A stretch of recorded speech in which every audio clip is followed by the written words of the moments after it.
could the Astros' pursuit of Blake Snell be the thing that finally gets the Rangers to up their offer to Jordan Montgomery and bring back the World Series hero? We're talking about all that and more on this episode of Locked On Rangers. Let's get into it.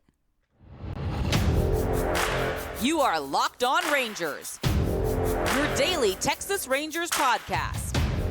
Part of the Locked On Podcast Network, your team every day.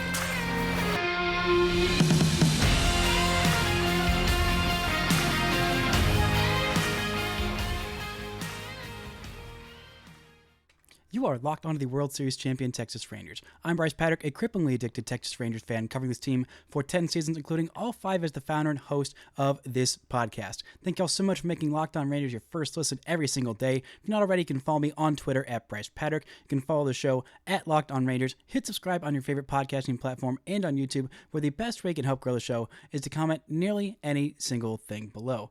Now, before we get into today's episode, this show is brought to you by FanDuel. Make every moment more. New customers, join today and you'll get $200 in bonus bets if your first bet of $5 or more wins. Just visit FanDuel.com/lockedon to get started. Now, this weekend, some credible rumblings, my favorite kind of rumblings, came out that the Astros are in pursuit, or at least kicking the tires, on bringing in Blake Snell. This was a surprising development and one that at first I wasn't quite sure how to feel about and quite sure what to think about it because it just felt very confusing. Much like the Astros signing Josh Hader, it didn't particularly make sense, but it definitely made them a better team and definitely would make Rangers worried about, killing off their attempted dynasty, the end years of the Astros clinging on. There's, a lot of older players on their team now, not quite as many, young prospects just flying through the pipeline of talent that they had for years and years. And the Astros, for once, spending big. And I think it's more important to think about this in the context of what it means for the Rangers, of what it means for Jordan Montgomery, than thinking about what it might mean for the Astros if they actually do sign Blake Snell. Now, the rumblings and rumorings continued all through the weekend, and one of the things that came out is that Blake Snell is seeking a deal somewhere in the 2 years, $66 million range with an opt-out after 1 year, which that's a lot. $33 million is a lot, but he is a guy coming off a second Cy Young Award. He is a guy who has pitched in the World Series. He has been at times maddening and at other times absolutely dazzling. And I think people have overlooked, the way they don't with the Rangers, that this Astros rotation definitely has some question marks, especially with Jose Urquidy having some issues with his elbow. It seems like Justin Verlander is going to start the season on the IL. So right now, according to FanGraphs, their rotation is Framber Valdez, Christian Javier, Hunter Brown is your number 3, Ronel Blanco, and JP France. Honestly, at the start of this year, I feel a little bit better about the depth of the Rangers rotation than I would if I was an Astros fan. I mean, Framber Valdez is solid, but Christian Javier is coming off of a mediocre year last year. Hunter Brown is still very young. We don't really know exactly what he is. But if you're the Rangers owner and you see your biggest rival about to go push the chips in on one of the 2 big free agents that somehow 10 days before opening day are still unsigned, which absolutely boggles my mind. I know they each have question marks, but still, these are both 2 amazing left-handed pitchers that would make a lot of teams way, way better if they just pulled the trigger and signed with these guys. But I feel like this might be the thing that gets the Rangers to finally up their offer on Jordan Montgomery and say, okay, well, if the Astros are going to go add $33 million to their payroll this year and take a big risk on signing Snell, and it would make them, their biggest rivals, much better. How can you not look at that and say, all right, we got to go get Monty. We got to go do it. We got to go do something. Whether it's signing Jordan Montgomery or whether it's making a trade for a different top-end starting pitcher. I talked about that on Friday's show, so go listen to that episode if you haven't, talking about a potential lefty, Jesus Luzardo. A trade for him would cost a whole lot, but I think would definitely make this team a whole lot better for now and for the future. But, I mean, at this point, we are 10 days away from opening day, and I honestly cannot believe that neither of those guys have signed a deal. This is an extreme rarity that we are seeing this offseason of Scott Boras clients taking significantly smaller, not as good deals as was expected. These are guys at the top of the market. I mean, Matt Chapman signing that deal, Cody Bellinger signing that deal. Bellinger's deal is not as bad as I think Chapman's is. Chapman, I was really honestly shocked with how many teams that were trying to be competitive that needed a third baseman weren't willing to go a little bit more, that he didn't at least get, 4 years, $100 million. But now we're 10 days away from opening day, and I can't imagine that Blake Snell is going to be ready for opening day. Maybe Jordan Montgomery is, but I think only if he comes back to the Rangers, just solely because he knows that organization, knows, the catching staff, well, at least knows Jonah Heim, knows the pitching staff, and kind of knows what the deal is here, and I think at least has a home here. I mean, it would take a lot of time just to get all the logistics ready of getting ready for an opening day. But, I mean, how much longer are we going to go? Are we going to go to opening day where neither of these guys are signed? That feels absolutely insane. We've seen some long, drawn-out free agencies for stars in the past. Maybe guys of a little bit higher caliber than this. In Manny Machado's free agency lasted until March. I know Bryce Harper's free agency lasted a long, long time. I can't remember if it was all the way to March, but I know it was at least into February when he ended up signing with the Phillies in that massive, massive deal that he's still on. But this just feels absolutely bonkers that these two guys are still out there. And if this isn't the domino, if Cease getting traded wasn't the domino, if Garrett Cole being on the shelf for 2 months with an elbow injury isn't the domino to make these guys go and do something, and Jose Urquidy's elbow looking, not great. I don't know what is going to make this happen. I don't understand how we got to this point, how we are still at this point, and how Jordan Montgomery hasn't just taken an offer. Blake Snell hasn't just taken an offer. I mean, I can't imagine what the offers are out there if these guys are still 10 days away from the start of the freaking season, are saying, nah, I can do better. At this point, the leverage play of Astros versus Rangers by Scott Boras, because that's exactly what this feels like. This feels like, planting, not that it's misinformation, because I trust these reporters at The Athletic and amongst other places to be accurate in their reporting that, yeah, the Astros are kicking the tires on Snell. But why is this just coming out now? There have been reports and rumblings about, more teams kicking the tires on Snell and Montgomery since since spring training started, because it's like, oh, okay, these guys are still out there. Maybe we can add these guys to our team. And all these teams are still balking at the asking price, and it doesn't feel like there's any progress being made. But these leaks are saying, hey, Ray Davis, I know you got a whole chunk of change, burn a hole in your pocket, because you got quite a bit of a chunk of change for winning that World Series, and usually teams will go and spend that money on a lot of free agents, and you've done that the last couple of years. Hey, I'm Scott Boras. You paid a whole lot of my guys. Why don't you want to pay one more in Jordan Montgomery? Remember how he helped you win a World Series? Wasn't that fun? Don't you want to do that again? Oh, look over there. Oh, look at Jim Crane. He might actually, not cry poor for the first time. He's got the Astros at the third highest payroll in baseball right now. And if they did sign a $33 million a year deal with Blake Snell, then that would still keep them in third. They'd still be behind the Mets and the Yankees. Yankees at $290.5 million on their payroll this year. The Mets at $283.8 million. Astros down there at $237.3 million. Still sizable payroll, and I think the highest that the Astros have gone. The Rangers still have plenty of room. They're already in the luxury tax, it seems. And, if you're going to go for it, if this is your competitive window and, there's a guy that makes all this money, I'm so exhausted. Honestly, I'm so exhausted at this point of talking about Jordan Montgomery this and Jordan Montgomery that and, maybe Blake Snell and blah, blah, blah, blah, blah, blah, blah, blah, blah. It's been the same darn thing for months.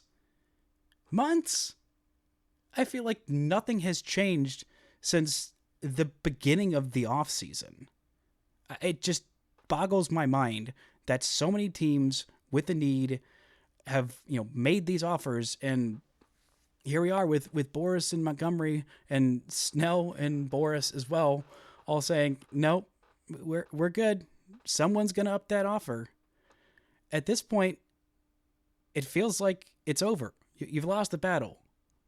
Concede defeat. take that smaller deal with opt-outs and whatever for whenever teams decide to, start paying players again, to start feeling good about the TV money situation, then your guys can be free agents at that deal. Just go back, sign with the Rangers, whatever the offer is. I'm sure it's at least a decently reasonable one. Maybe it's not. Maybe it's an absolutely, hilarious underpay that the Rangers, floated to Montgomery, and that's why he's sitting there like, no, that's too embarrassing coming off of that great year that he had where he led the Rangers to the World Series. Maybe that's where it is. But at this point, if Blake Snell, whether he actually signs with the Astros or not, just the threat of it, if that's not enough to get the Rangers to up their offer and bring Jordan Montgomery home, I honestly don't know what could possibly do it.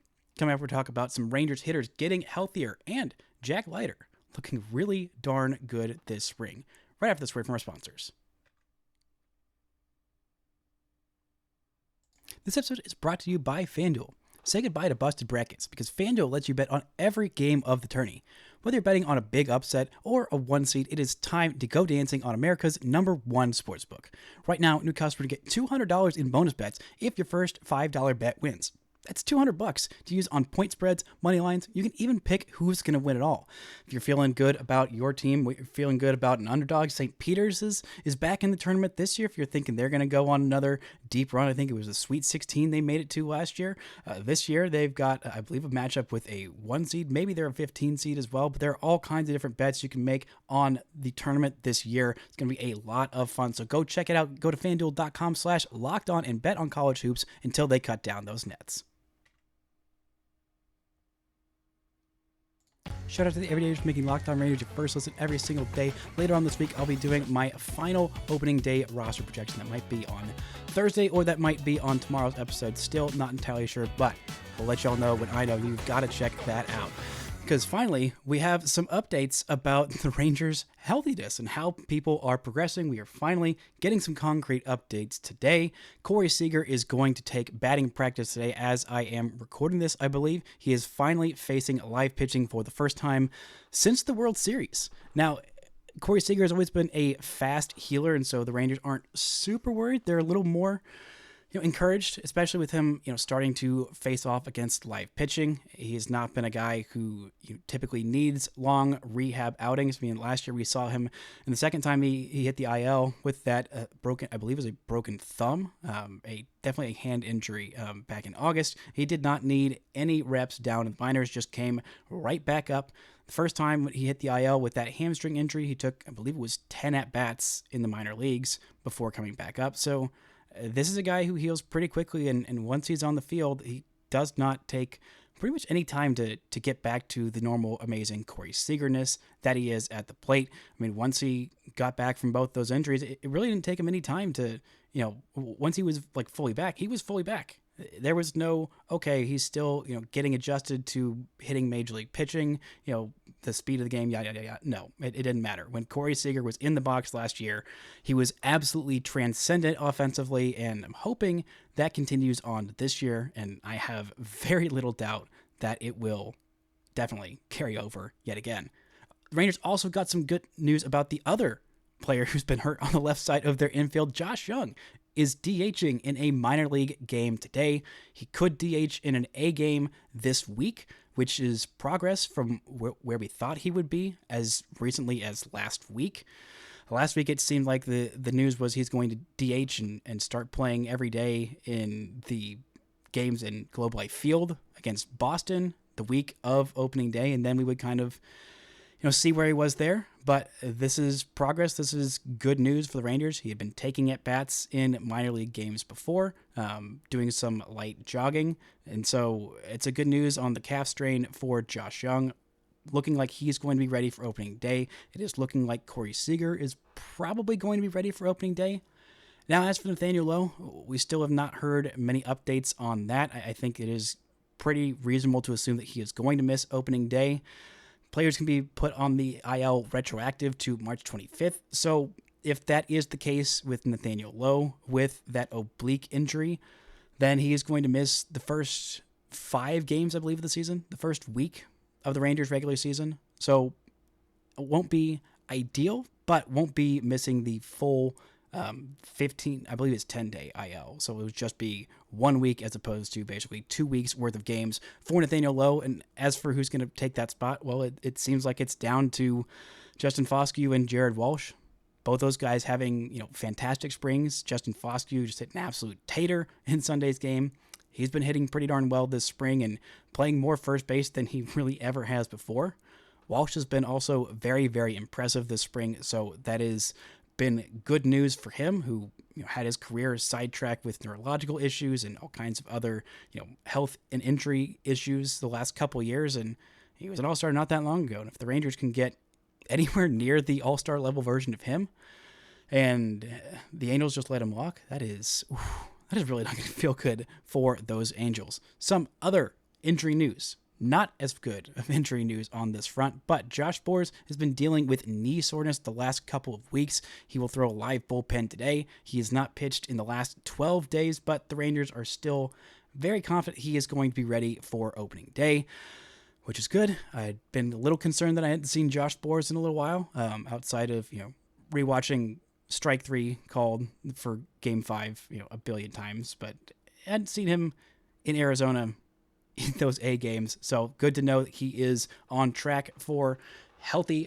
be healthy on opening day. Hopefully this year he can be a little bit healthier, a little bit more consistent throughout the year. The Rangers have some more options in the back end of their bullpen. I'll talk about that later on in the show, and some roles already being carved out and dished out by Bruce Bochy, including naming a closer. We'll talk about that in the third segment. But there's something about this weekend's games about Wyatt Langford that I noticed that I hadn't noticed before. And once I noticed it, I couldn't stop noticing it. And that's Wyatt Langford's smile.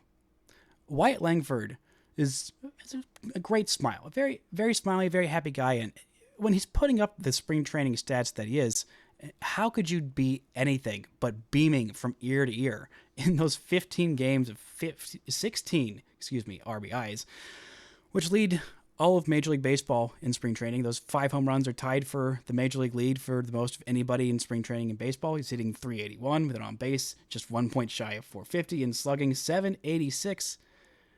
But something that I noticed on a 3-1 pitch before he absolutely demolished it into the left field corner for an RBI double was that once that pitcher threw that 3-1 pitch, Wyatt Langford just started beaming.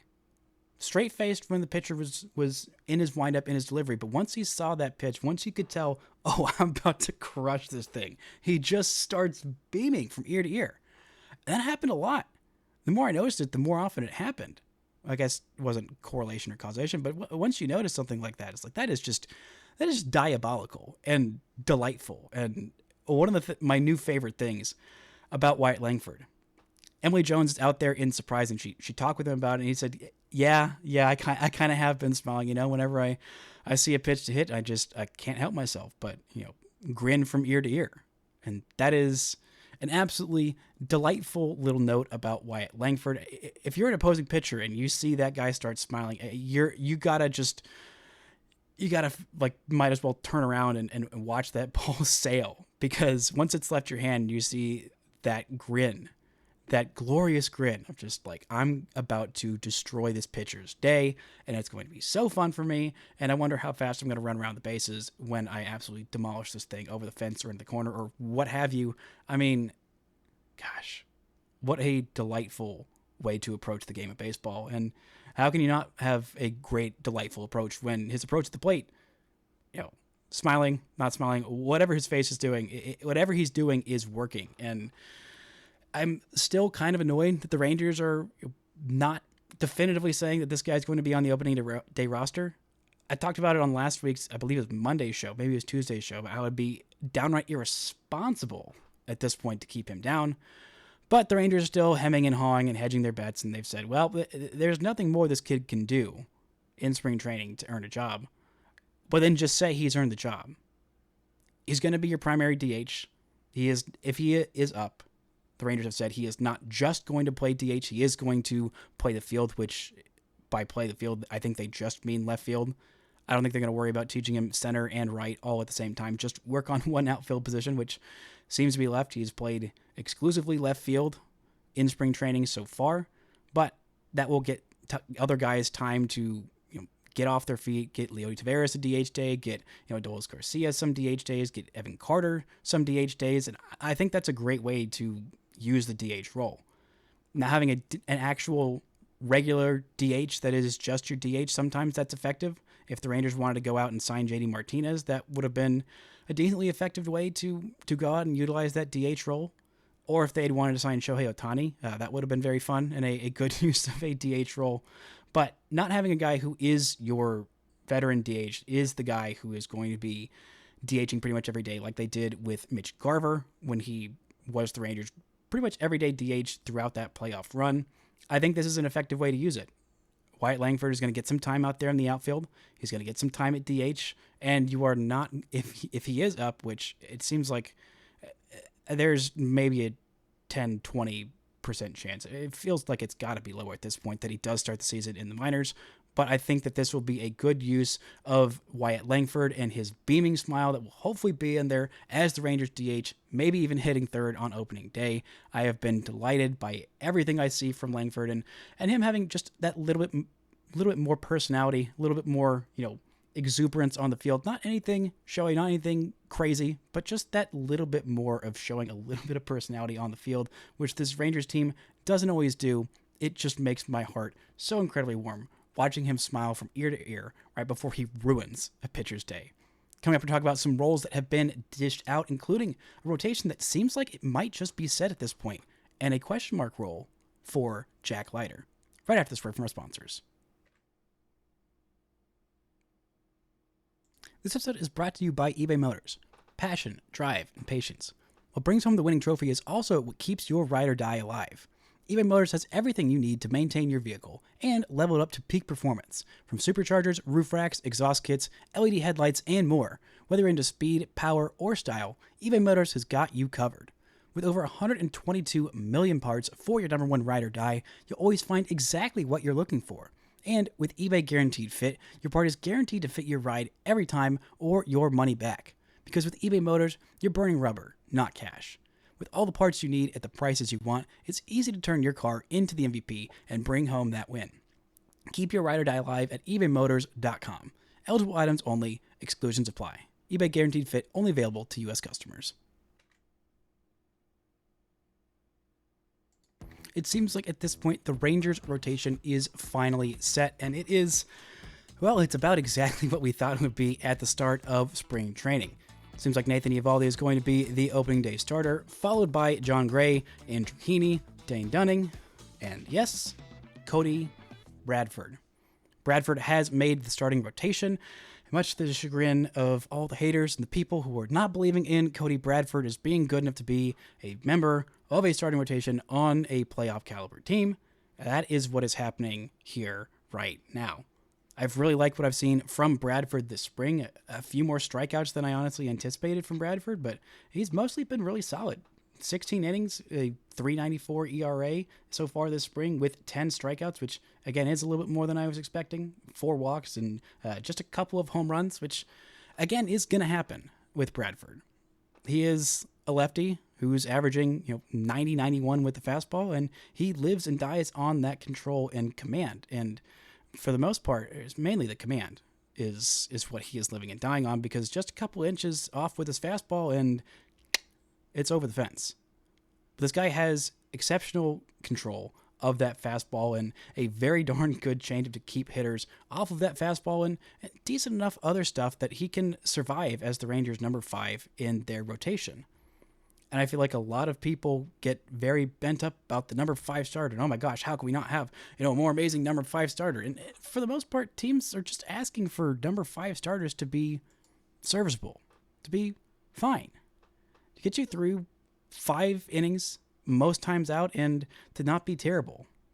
There was a bunch of moaning and complaining and hating on Martin Perez last year as the Rangers' number 5 starter because of the expectations that came from the season before where he was an all-star and he really fell back down to earth, but he was a fine number 5 starter.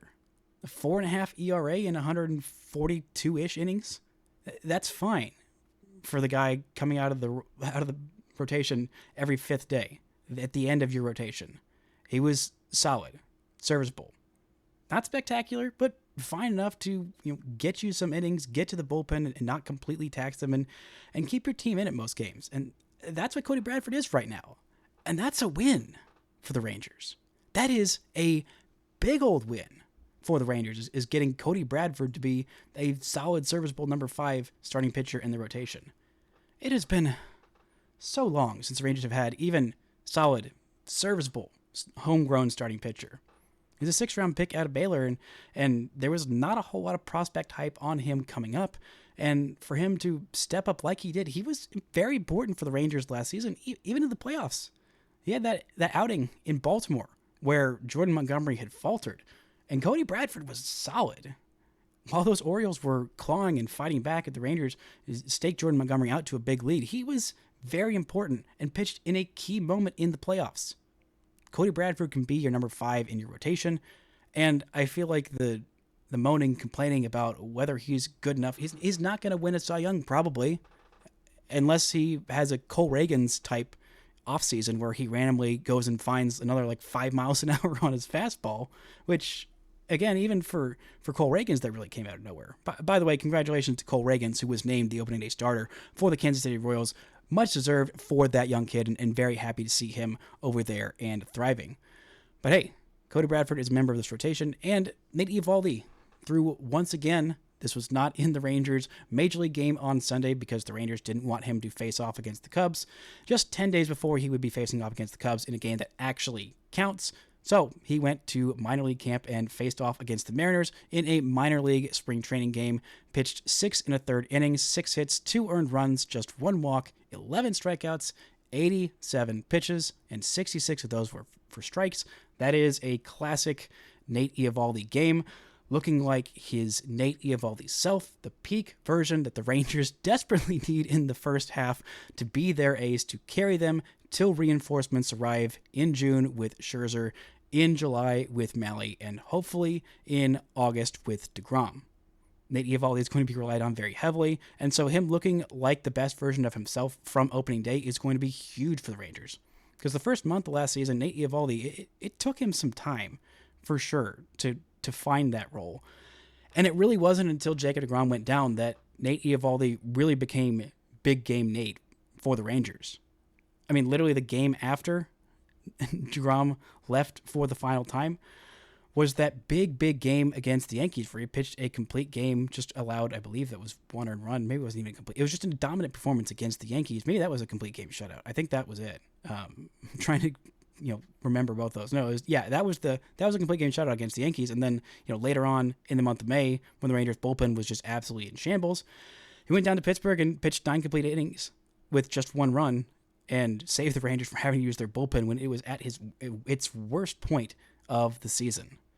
The Rangers are going to need those big games from Nate Eovaldi from day one. Hopefully he can hold up and be healthy for the majority of the season, or at least through the first half, because that's when the Rangers need him the most. And then hopefully, get healthy again, be fully at his best peak self come playoff time, assuming the Rangers are in the playoffs, which if Nate Eovaldi pitches like he did in the month of May for the first half of 2024, the Rangers are going to be not only in it, but maybe even leading the division, because Nate Eovaldi is absolutely fantastic. Now, there are some other roles that have been handed out. As I suspected from the beginning of this offseason, Jose Leclerc is going to be the Rangers closer. Shocker, the guy who was closing out basically every single game of that playoff run is going to be put back into that closer's role. The Rangers wanted to see what they had in Kirby Yates and David Robertson, and how Josh Sborz looked and how Jose Leclerc looked this this spring training. And, shocker, the guy who was absolutely lights out for basically every single outing in October is going to go back as the Rangers closer. I think that is a great choice for the Rangers, and I think it's good that there was some kind of a competition. It wasn't just, all right, well, you won us the World Series and you were great in October for a month-long stretch, so here you go. No, the Rangers brought in some competition. They have 4 guys who they feel pretty darn good about coming in those late close situations that the Rangers had at points 0 to -3 guys they felt good about coming in games that were close late for the vast majority of the regular season. Now, it was very nice they got all their good bullpen luck in October when the Rangers won the World Series, and Spores and Chapman and Leclerc all pitched basically every single game and were, mostly fantastic every single game. That's not something you can count on. But having 4 guys to take in those roles and, sub in, sub out for, not everybody's going to have to pitch basically every game. I mean, part of the reason that Josh Spores was so inconsistent last year is because he was hurt so often, because he was pitching so often. But now that Kirby Yates is in here and he's looked fantastic this spring training, haven't seen David Robertson as much, but I feel very, very confident that he's going to be at least a solid, serviceable back-end reliever. Not going to be a Rangers closer. That's going to be Leclerc, and I feel very good about Leclerc coming in and being dominant. Maybe not the absolutely world-beating version of himself that we saw in October, but I'm not ruling that out. I'm a big believer in Jose Leclerc's stuff and Jose Leclerc the person, and having him coming in, riding that confidence of dominating the World Series is the same with Josh Boras as well. Both those guys riding the confidence they got from that World Series run. How can you not feel good about the back of this bullpen? Well, you can probably just answer that by saying, I've seen the Rangers bullpens for years past, so that's how I cannot feel confident. But hey, Rangers are coming off a World Series. Things feel different. Those 2 guys feel different. And adding those veteran arms that I have been very impressed with Kirby Yates so far this spring, and same with Mark Church, who might end up with some of those late high-leverage innings because he has looked so incredibly good this spring as well. Feeling really good about the state of this bullpen, feeling fine about the state of this rotation, feeling amazing about the state of this offense. I am so ready for opening day. Hopefully we can see Corey Seager and Josh Young in that lineup on opening day, but even if not, this team is slated to go the distance this year yet again. That's going to do it for today's show. Thank y'all so much for listening and subscribing, and until next time, don't forget to enjoy World Series champion Texas Rangers baseball.